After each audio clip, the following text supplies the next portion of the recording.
Pag sinabing Laguna, ang unang pumapasok sa isipan natin ay si Jose Rizal, si Maria Makiling, Pagsanhan Falls, UP Los Baños, Bukopay, Quezong Puti, Chinelas, Paper Mache na kabayo. Oh, may naisip ba kayong iba? Kilala niyo ba si Andamanik? Nakita niyo na ba ang napakalaking falls na to? Napasok niyo na ba ang underground cave na to na tila walang katapusan? Ilang pagkain na gawa sa kamote ang natikman niyo na?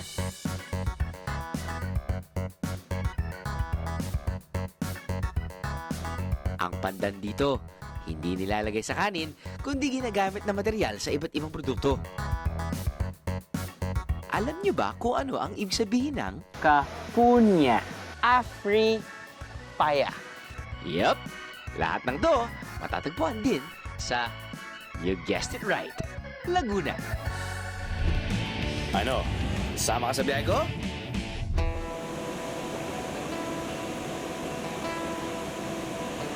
Welcome to Bumbungan Eco Park dito sa Cavinti, Laguna. Ang tubig sa ilog na to ay galing sa Bumbungan River. Dati raw daanan ng parting ito ng ilog, kaya may kalsada. Pero nang tumaas na ng tumaas ang tubig, nagdesisyon na silang gumawa na lang ng tulay sa ibabaw nito.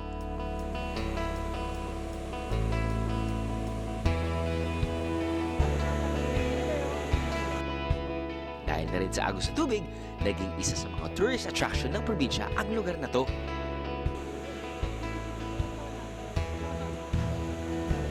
Dito rin sa Eco Park ko natikman ang isa sa kakaibang ulam ng Cavinti.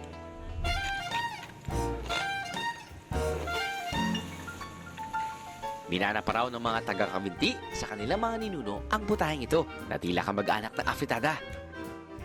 Yup, biyeros, halos pareho ng sahog ang dalawang putahe maliban sa karne ng kalabaw at papaya.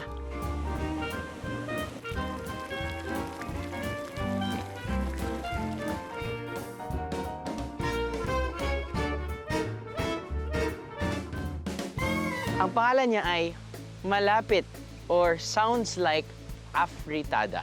Well, dito, ang tawag nila ay Afri Paya. Well, beef din ginagamit nila, pero Carabao beef. Mas malasa daw. At bakit paya? Dahil gumamit sila ng papaya. Afri Paya.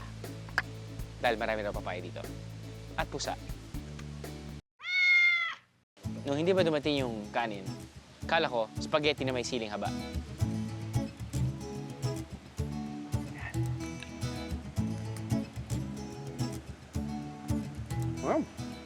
Ano ba feeling ko bagay pa dito? Mas may sili. Sili libuyo. Medyo may konting anghang.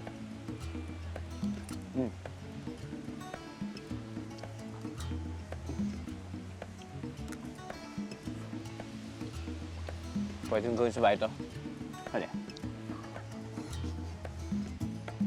Bukod sa magandang tanawin at masarap na pagkain, may iba pa talaga akong sinadya sa lugar na to. Underground river. Meron kasi kami mga kwento na ang Sagada isang connection cave. Dito rin kasi ginagawa ang briefing bago bumiyahe papuntang Cavinti Underground River and Caves Complex. Mahigit isang oras ang biyahe, dadaan ng ilog at habang tumatagal, nagiging mas malubak at malambot ang daan.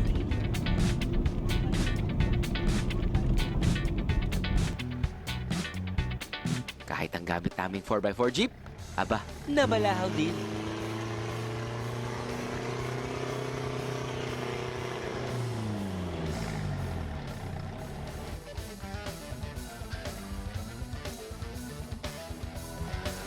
Yung 4x4 medyo hirap eh. Well, hindi nakakatulong din yung basang lupa. No? Buti na lang, hinaka natin mga 9K. Sabi nila total distance is 25. Which means, remember tayo 15K. Takbohin na natin to. Matapos ang konting aberya, tuloy ang biyahe.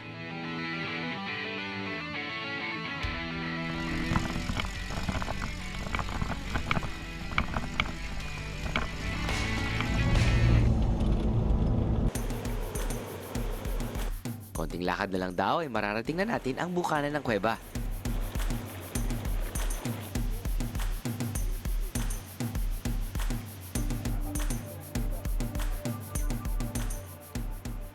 Dito, maluwag pa ang daanan. Habang tumatagal, kumikipot ang mga lagusan. Pero pagdating mo sa loob, maluwag at mataas naman pala ang kisame ng kuweba.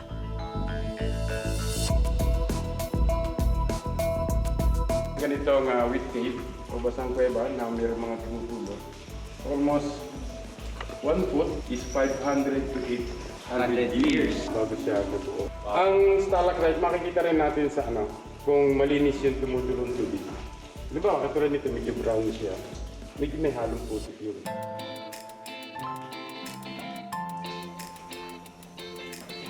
Kapag yung talaga malaki na ang tubig, may malabas dyan. Tubig. Yung tubig na tumatalon dyan, batay dun sa nagawa namin pagpapaalo yung lumabas yung alkaline. Ganyan na po yung kalakas ng tubig dati pa. Kapag talagang yung tag-araw, humihina. May bahagi rin ng kuweba na naging low ceiling bigla dahil sa sobrang kapal at dami ng stalactite. Yung pinaka-photo studio namin, dito mahilig magpa-picture yung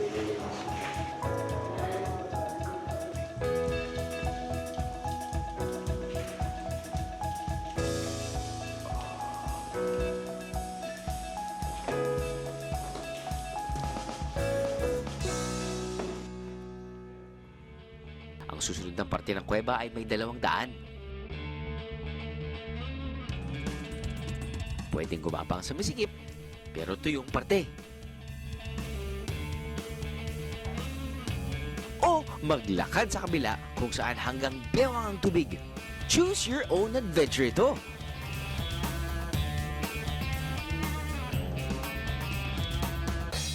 Narinig niyo ba yun?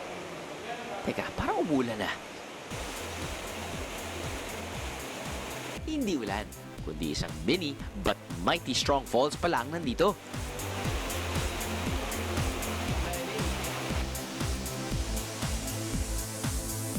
Marami pa rin maaaring puntahan sa loob ng cave system na to, pero hindi ito kakayanin sa loob ng isang araw. Well, that's another reason to come back to Cavite.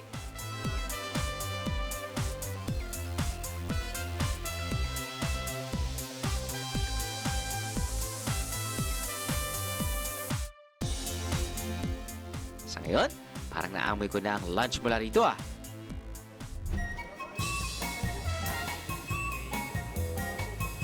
Ano pa nga bang masarap gawin pagkatapos ma-experience ang kuweba? Mag-do the fight na. Tira!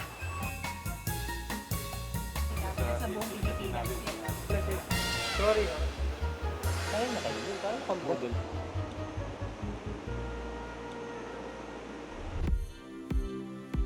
Para naman sa mga D-trip mag-caving, dito na lang kayo sa fishing village nito mamamasyal. Ito raw ang bagong dating destination dito sa Cavite. Dito, pwedeng umupa ng nipahat during your stay. Libutin ang parte ng Caliraya Lake gamit ang kanilang swan boat. Siyempre, mag-fishing!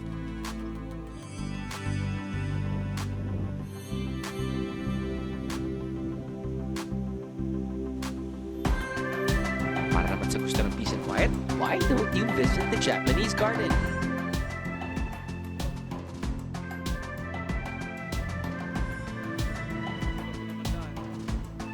Ito ay isang memorial park na pinagawa ng gobyerno ng Hapon para sa mga namatay nilang sundalo noong World War II. Dito raw din nakalibing ang pinakasikat na sundalong Hapon, si General Yamashita. Bawal maghanap ng kayamanan dito, okay? Pwede lang mamasyal.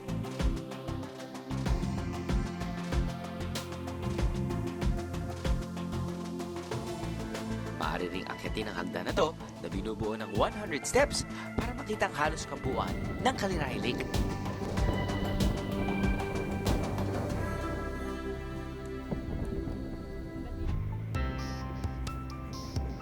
Isa naman sa dinarayo ng mga turista ang Transfiguration of Our Lord Parish Church o Cavinti Church.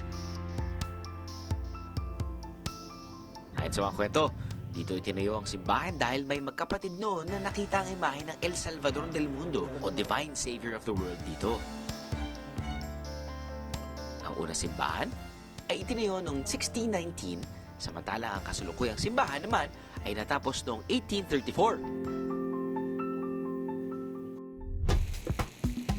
Gutom na ba kayo? Pwes, mas matatakam pa kayo. Tilapia. Ibang klaseng kulay ng tilapia na ito, ah. Ano? Sama ka sa biyahe ko? Ano? Sama ka sa biyahe ko?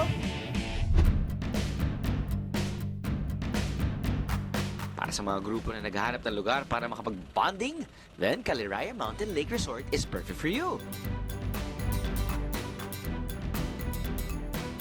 They have facilities for groups who are into team building.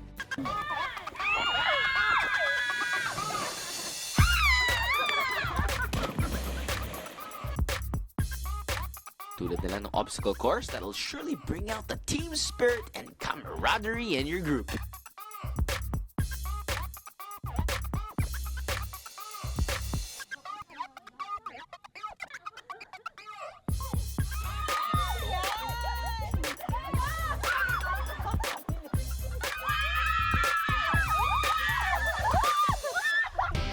Pero kung nag-iisa ka lang or with a date, may activities din sila na swak dyan.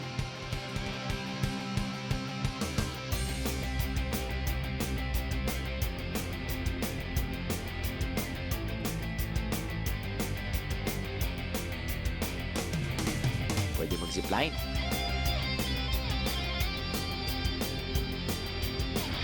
Kayaking sa dapit-dapot.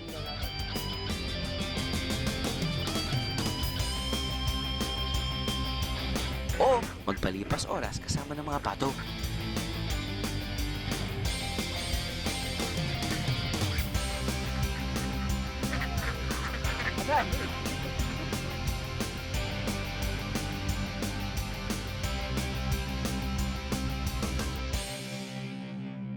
Good evening mga biyahero, nandito tayo ngayon sa Caliraya Mountain Resort. And usually, ang kanilang ino-offer ay Filipino and Korean.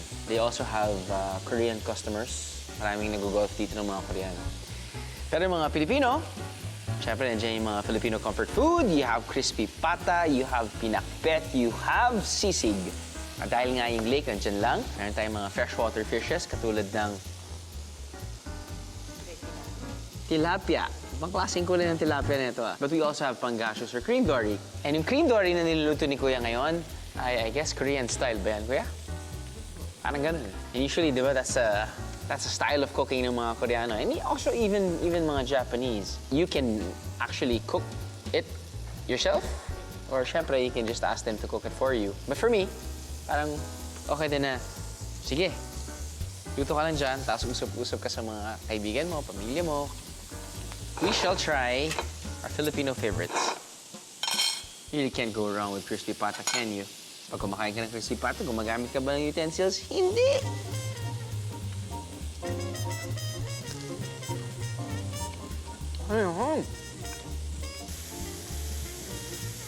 Adjust. Lagyan natin ng konting butter. Garlic.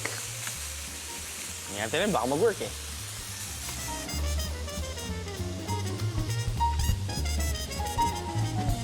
Crispy pata na lasang butter.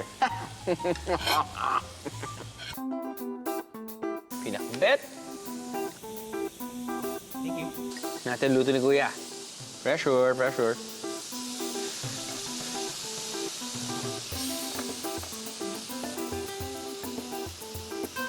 Pwede pampulutan.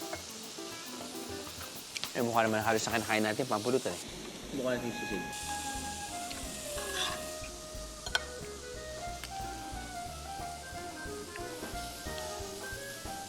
Sarap ng flavors. Nalalasahan mo yung bell pepper or siling haba or may konting sili, tapos may itlog. Ang hindi pa natin nasusubukan ay kanilang soup, which is so perfect. Malamig sa labas, Chong. Malamig. Yun. Ikaw. konting ano.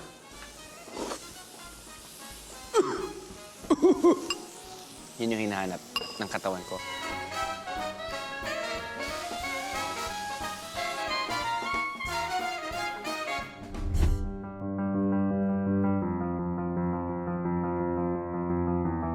Alam nyo ba na may isa pang ilog sa Cavinti? Ito ang Lumot Mahipon Lake at tulad ng Kaliraya Lake, man-made din ito.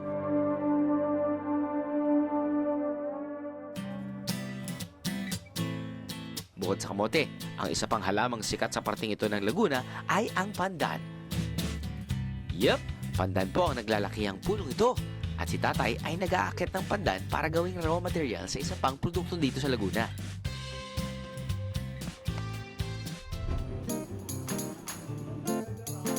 Maliliit, malalaki, makukulay, at may iba't ibang disenyo. Yan ang sambadilyo, ang sombrero na isa sa mga pangunahing produkto ng Cavinti. Mula sa pinatuyo at kinulayang dahon ng pandan, nabubuo ang iba't ibang sombrerong ito.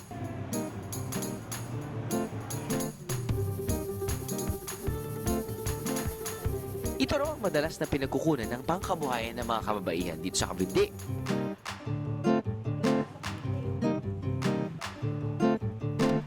Pakita niyo po sa amin kung paano niyo, kasi parang kakaiba nga po yung paggawa, no? Parang meron na kayong molde. Opo. Pagka po ito yung gagawin, kailangan may molde na po siya. Ay di magsisimula po tayo dito sa kung tawagin namin ay puyo. So parang yung puyo dito sa, di ba yung, oh, okay. Nagpupuyo muna tayo. Tapos pagka po ganito na magiging itsura niya. Pag medyo malaki na, pwede nang isuot sa molde para mahabi ng may korte at doon na to tatapusin hanggat maging ganap na sombrero. Ang iba pong nagagawa pa ng pandan, din na naging produkto din ng bayan ng Cavinti ay ito pong bag. Tulad ng kanilang sombrero, may iba't ibang disenyo rin ng mga bag. Pwedeng lagay ng alak. Ooh, okay. Ito parang sinusuot ng mga Koreano pati mga Hapon, eh, no? Oh, alam ng mga biyahero, for your pasalubong needs, huwag kalimutan ang mga pandan products mula sa Cavinti.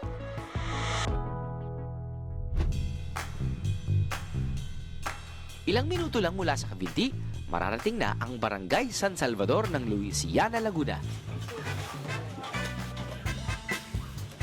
Sikat din ang pandan dito dahil ito ang material na ginagamit nila sa paggawa ng bayong.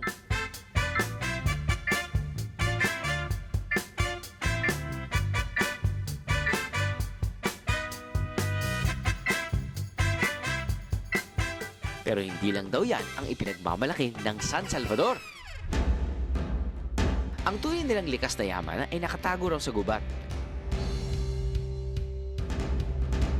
Kung gusto mong makita to, dapat handa kang maglakad ng 1 oras. At matapos ang bonggang paglalakad, ito ang sasalubong sa'yo.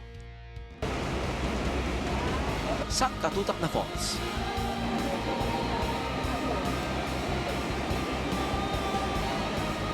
Pero hindi yan ang main attraction, kundi ito.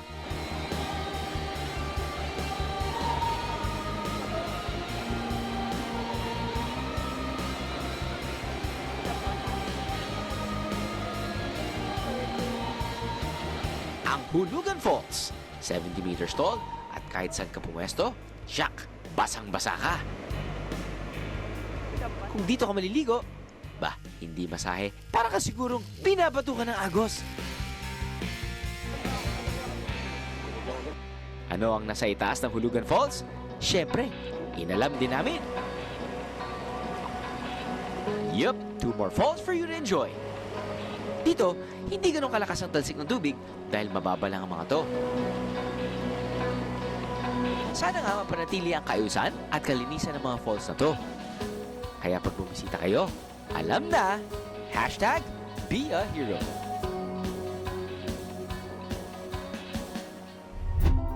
Mga pagkain gawa sa kamote, patay tayo dyan!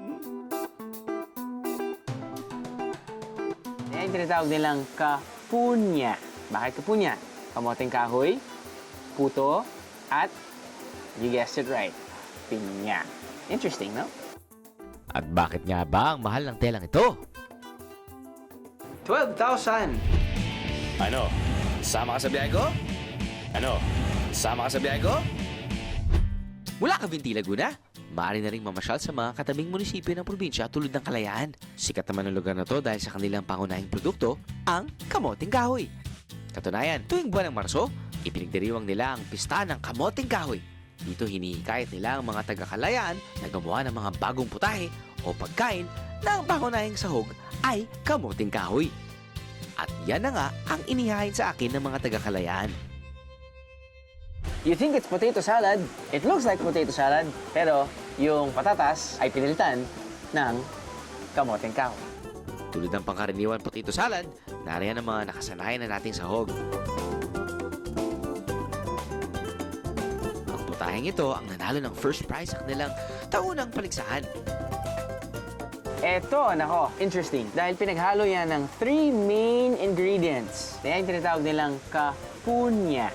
Bakit kapunya? Kamoting kahoy, puto, at, you guessed it right, pinya. Interesting, no? Ito ay pichi-pichi. Pichi-pichi made out of kamoting kahoy. Ito ay suman made out of kamoting kahoy. Some fried, crunchy chips made out of kamoting kahoy. Ang kanilang nilupak made out of kamoting kahoy with different flavors. Ito, ube, na may konting, feeling ko, parang cheese spread. Ito na yung ano eh, parang pwede nang ulamin, hindi na panghimagas, no? Ito ay tinatawag nilang cassava roll. Na, usually, di ba yung chicken cordon bleu, gamit nila mashed potato, tapos sa loob may ham, may manok, may keso. Ito naman, parang ganun din, pero made out of kamoteng kahoy, sa loob may ground beef or pork. Ito, you guys know this. I guess, mas kilala to ilang dynamite, paputok ba or something. Basta ito yung siling haba, na dinip-fry na may kasamang lumpia wrapper pero rin may kasamang kamoting kahoy. Tikman naman natin. Ito yung gusto kong tirahin. Naaliw talaga ako kasi pag may ubi color. Alam mo yun? So pag nilupak, usually sabay. Di ba? Usually sabay yan eh. Pero tingnan natin.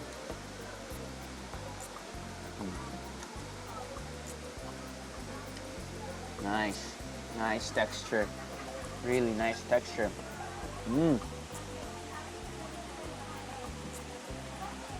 Wow. Pwede pang pasulubong to, guys. Ito rin yung medyo interesting. Kapunya. Ayun.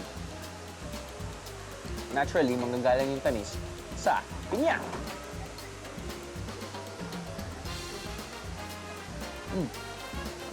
Yung texture sa puto, pati kamoting kahoy.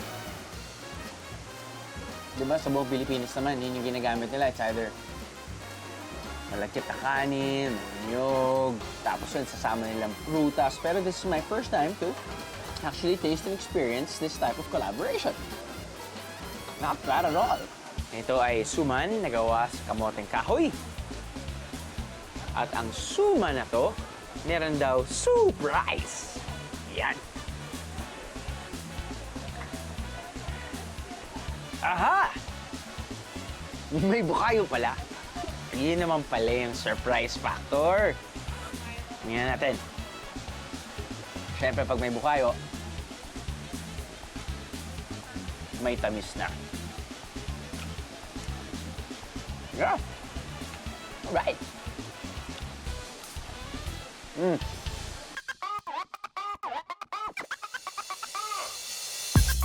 last but not least, ang pinagmamalaki nilang Casalonia salad.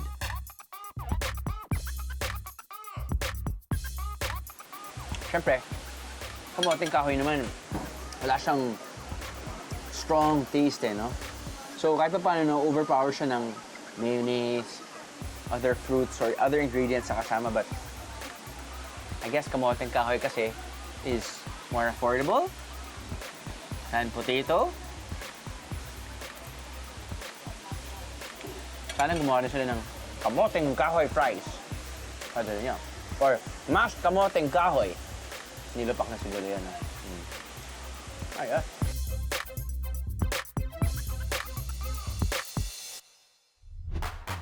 Siyempre, mas sumasarap ang pagkain dahil sa ambience. At perfect ang ating mga chibok sa ating backdrop, ang Kalayaan Twin Falls.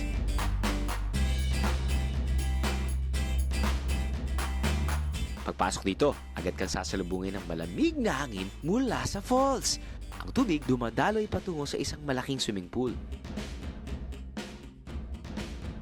Sa bahaging ito, may mga cottage at lamesang pwedeng rentahan ng buong araw o overnight.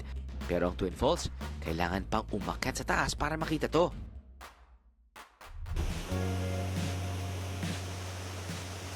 Dahil nasa paanan ng Sierra Madre, Mount Banahaw at Mount Makiling ang Laguna, parang pangkaraniwan na ang mga falls sa bawat bayan dito. Isa na nga dyan ang Twin Falls dito sa Kalayaan.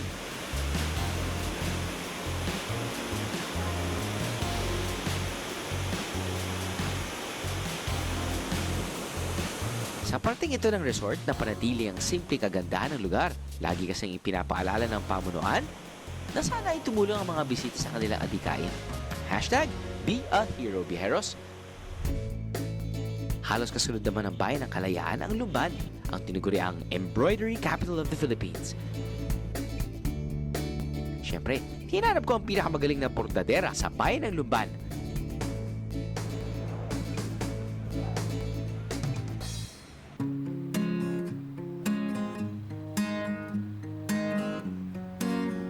Siya si Monica de Ramos, na mas kilala bilang Andamanik.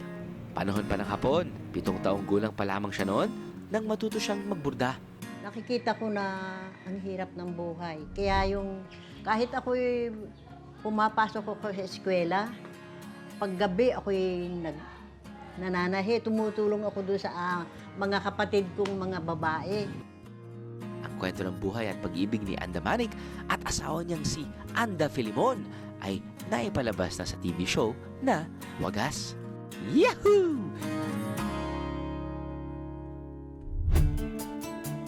'85 years old na ngayon si Andamanik at mukhang wala siyang balak tumigil sa pagbuborda. Siyempre, di masyado na-appreciate ng mga ibang taong sumusuot kasi hindi nila nakikita kung paano binuburda eh. Ma'am, paano po ba? Gaano kahirap? Or ngayon siguro, gaano kadali na para sa inyo? Pero sa primero lang po, habang nag-aaral ka, parang mahirap. Pero pagka Opo. ikaw ay may uwido talaga, tingin mo lang ay pwede mo nang gawin. Pagdating po sa disenyo, meron po ba kayong ginagaya o freestyle, kumbaga? Siyempre, primero merong pattern. May pattern po ginagaya? Ilalagay mo dito sa ilalim. Mhm. Tapos saka ka magguguhit. Kaya yung ilalim may carbon.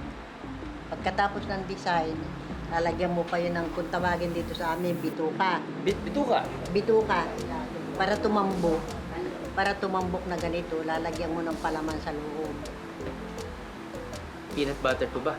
Palaman sa loob. Palaman. Kahit cheese. Kahit cheese. Paano po bang i-measure? Kunyari, di ba, magbuburda ho kayo, tapos yun, binibenta nyo per yard. Per yard po ba? 4 yards ang isang barong. 4 yards. So, pag 4 yards, gaano katagal niyo pong ginagawa kayo? Minsan po tumatagal ng 2 buwan. 2 buwan. Pagka namang medyo magaang ang design, tumatagal lang ng 1 buwan. Pero 1 to 2 months, isang barong din yan. Oh. Pag sabihin na natin po, katulad ko ma'am, 4 yards ng pinya, magkano ang buti nyo? Pag dito bibilin sa Lumban? Ay pag dito po bibilhin yung ay merong 5, merong 5K? 4, 5,000. 5,000. Ayun. Okay. Hindi pa yari yung ganito pa lang. Kayo pa magpapayari. Opo. Kumbaga, minsan yun din yung nabibili ng tatay ko, ganun din eh. Ito ang itsura ng 4 na yardang pinya na may burda para makagawa ng isang barong. So ito, matagal-tagal yung ginawa. 3 to 4 months. 4 months. Grabe oh. Magkano inabot to? Ano po ito? 12,000. 12,000!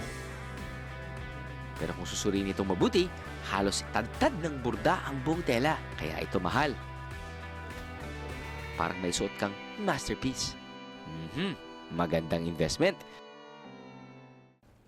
Para naman sa mga nagtitipid pero gusto pa rin ng barong na may magandang disenyo, ito ang para sa inyo. Gawa rin sa pinya at may simpleng burda for only 3,500 pesos.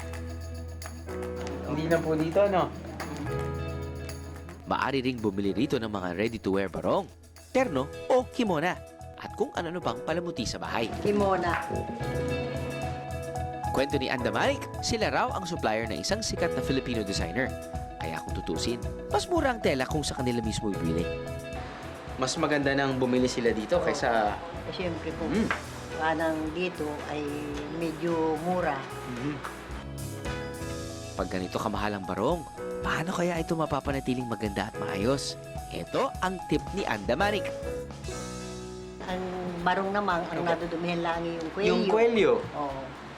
Tapos yung namang pag naglalaba, naglalagay lang kayo sa batya na yung pulbos na pagdating doon, babasa imulan doon sa plangkana yun. Apo. Ito, kung ito yung tela, ganito lang po yung hindi yung kinukusot na Hindi ganito. pwedeng kuskus. So, Hindi. Gawa ng magagahe. oo. Kaya kung lamang po yung ganyan, hindi naman nakakadumi talaga ito. Basta't alikabok lang, pawis. Kaya madaling lamhan, madali din planchahin. Sana nga, maipamana pa ni Andamanik ang kanyang talento sa mga kabataan ng Lumban nang manatili itong pangunahin at may pagmamalaking produkto ng probinsya. Susunod, ito na ang pinakahihintay nyo, ang aming mga biyaherong tip para marating nyo na rin ang mga lugar na ito sa Laguna. Ano? Sama ka sa biyahe ko? Ano? Sama ka sa biyahe ko? Ang mga bayan na Laguna ng ating binisita ay nasa kabilang dulo ng probinsya. Gusto nyo rin bang bisitahin ang mga to? Well, listen up, biyeros! Bali sa Manila po, marami po kayong makikitang terminal buses doon. Meron dun sa TAF kung saan makakasakay po kayo rutang biyaheng Santa Cruz. From Santa Cruz, biyahe naman po kayo ng jeep papuntang Siniloan para po marating nyo po tong Lumban, Laguna. Then meron po tayong other option, isang ruta po. Manggagaling naman po tayo ay sa Tanay po. From Tanay, biyahe din po tayo papuntang Siniloan. Pagdating po ng Siniloan, biyahe po naman tayo ng jeep na biyaheng punta pong Santa Cruz. Dadaanan nyo po muna ang mga bayan tulad ng Siniloan, Pangil, Pakil, Paite, Kalayaan para po marating din natin tong Lumban, Laguna. Madali nyo na rin pong mararating ang mga bayan tulad ng Cavinti, Laguna, Luisiana, Laguna, gayon din po ang Kalayaan, Laguna. Pagdating naman sa accommodation, we're giving you not one, not two, but 3 options para swak sa budget nyo. Dito sa Caliraya Mountain Lake Resort, may kakaiba silang accommodation, ang floating boathouse. So, yung newest edition ng Mountain Lake Resort dito sa Caliraya, no? Of course, alam naman natin na ang Caliraya nga ay isang malaking lake. So, ginawa nila, gumawa sila ng mga mini cottages. And not bad. Sarili mo tong cottage. It's actually good for 4. Kung kahit nakakita mo, ganito lang yung kalaki yung kama. Pull out a bed. It's good for 4. You pay 7,000 pesos. Kasama na dyan ay breakfast for 4. Tama? Air conditioning system. Flat screen TV. Cable. Small ref. At para sa akin, ito na siguro yung kanilang pagpain sa mga turista. Pagpain dahil pwede ka rin mag-fishing dito. Naglagay sila dito ng mga thousands and thousands of fishes. Of course, freshwater fishes pa. You got your pangasius, which is cream dory. You have your tilapia. I think maglalagay na rin sila ng bangus. And as you can see, the water is clear. At may mga isda na doon. Meron na rin kayong fishing rods. Doesn't have to be live bait kasi magbibigay rin sila ng mga feeds or pellets. Yan. Huwag nyo na subukan kainin. Alam kong kailangan nyo ng pulutan ko minsan, pero huwag nyo na subukan. Okay. Sa probinsya ako dati, ito yung gustong-gusto kong gawin.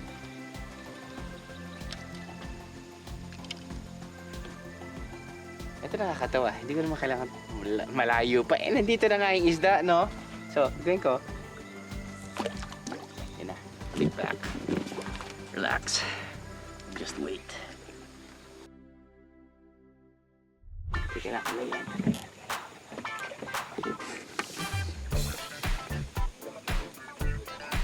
Mukhang walang kumakagat sa pain ko, ha? Teka. Ayan na.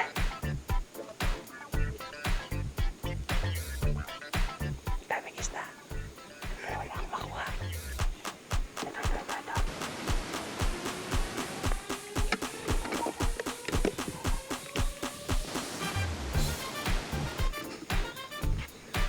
Tatagalan tayo dito.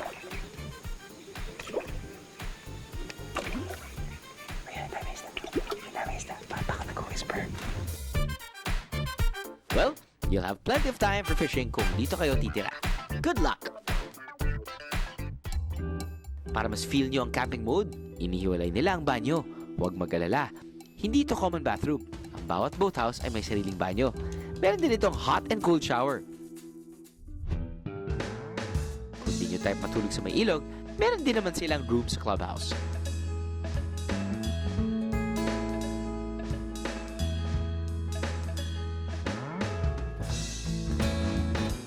Ang deluxe room na to ay good for 2 to 3 persons. May TV at sariling banyo. Meron din silang kwarto na good for 5 people na may 2 double beds at 1 single bed. Matatagpuan din malapit sa Caliraya Lake ang resort na to. Ang superior rooms nila ay may isang queen-size bed, air conditioning, closets, at flat-screen TV.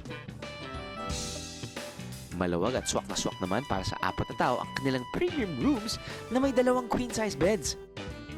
Ang mga kwartong ito ay may napakaluwag ding banyo. Dito naman sa tabi ng Lumot Lake, matatagpuan ang resort na to. Agaw eksena ang kanilang infinity pool na magandang tambayan kapag sunset. Buong bahay o villa ang pinauupahan ng resort na to. Tulad na lang ng villa na to na good for 6 to 8 persons.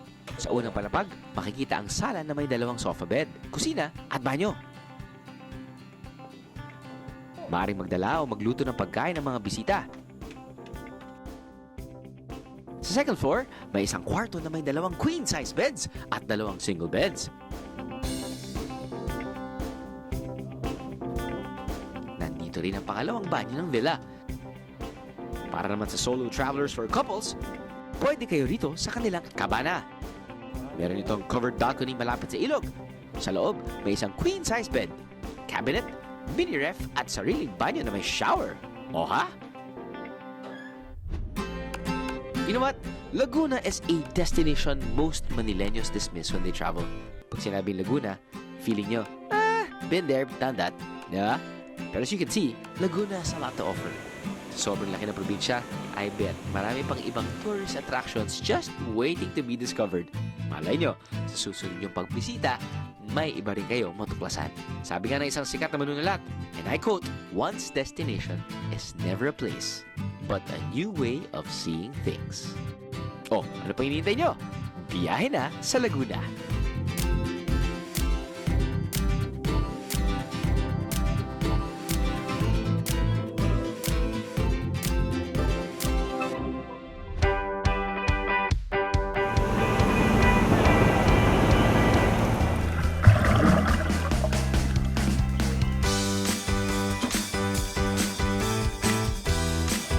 Sabi nila, buhay na buhay daw yung ecosystem dito. Sila daw ay may isa sa mga pinaka malupit na venom. Ano bang ginagawa natin dito? Nakatingin na dito, sir. Mabilis siya, sir. Sir, mabilis ito.